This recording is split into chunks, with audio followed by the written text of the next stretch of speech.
Hola, el día de hoy vamos a hablar de el lifting facial.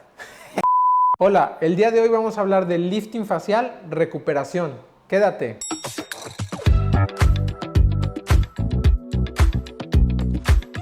Bienvenido de nuevo a mi canal. Soy el Dr. Carlos Rosales, otorrinolaringólogo experto en cirugía plástica facial.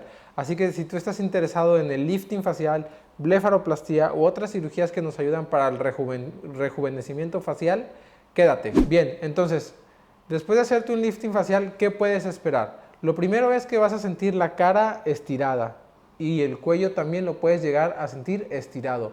Esto es completamente normal, con las semanas esto va mejorando, es el mismo efecto del lifting. Otra cosa es que cuando te veas al espejo puede que no te reconozcas, que pienses que has cometido un error y que ahora pareces un monstruo o algo así. Esto es completamente normal, ¿vale? ¿Por qué sucede? No solamente porque la cara ha sido estirada y el cuello, sino por la inflamación que estás cursando. Entonces, durante la primera semana te vas a ver así inflamado y deformado. Conforme pasen las semanas de recuperación, la cara va a empezar a dejar de inflamarse, a desinflamarse y vas a empezar a recuperar tú las fracciones normales. Recuerda que el lifting que hacemos nosotros, el lifting que hago yo, no se hace en la piel, entonces no te va a deformar la cara, se hace desde el plano profundo. Bien, ¿qué otra cosa? Vas a traer un drenaje puesto hacia atrás de las orejas. Este drenaje nos ayuda a que no se formen hematomas en tu cuello o que no se hagan colecciones de suero que se llaman seromas. Sobre todo lo dejamos entre los primeros 3 a 5 días, algunos casos lo requieren un poquito más, dependiendo cada paciente. Este drenaje es como un pequeño acordeón o como una pequeña granadita que tiene que estar todo el tiempo presionada para estar succionando la sangre de tu cara y de tu cuello. Entonces, este lo voy a retirar una vez que dé menos de 20 mililitros al día. Eso lo vas a tener que estar cuantificando una vez al día, lo tienes que vaciar para cuantificarlo y yo saber cuánto está dando. El día que tú me avises que da menos de 20, ese día lo quitamos, ¿vale? ¿Qué más? Las heridas van a ir por aquí al lado, las tienes que estar limpiando con agua oxigenada y un cotonete.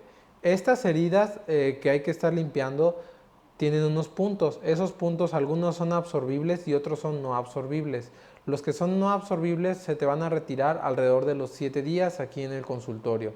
Entonces, mientras tanto hay que estarlos limpiando. Los primeros 5 días aplicarte frío local hacia las mejillas y hacia la cara. Y además la primera semana te voy a dejar una banda, una faja que se conoce como barbicuello o mentonera. Esa más que nada es para regresar un poquito la piel del cuello a su posición y no debe ir muy apretada.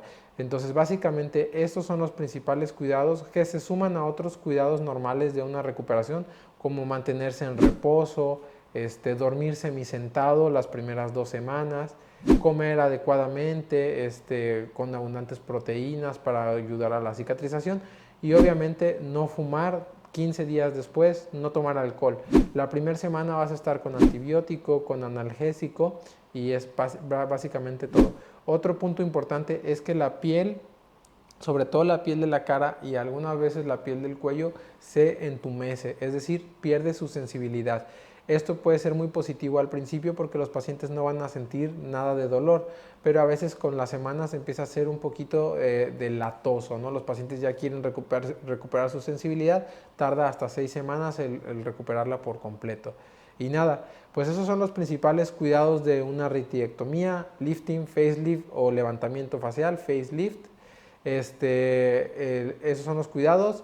Si te gustó este video, por favor dale like. Si quieres algún comentario, puedes dejarlo aquí abajo. En mis redes sociales tengo algunas fotos de antes y después y voy a seguir subiendo algunos casos aquí en YouTube.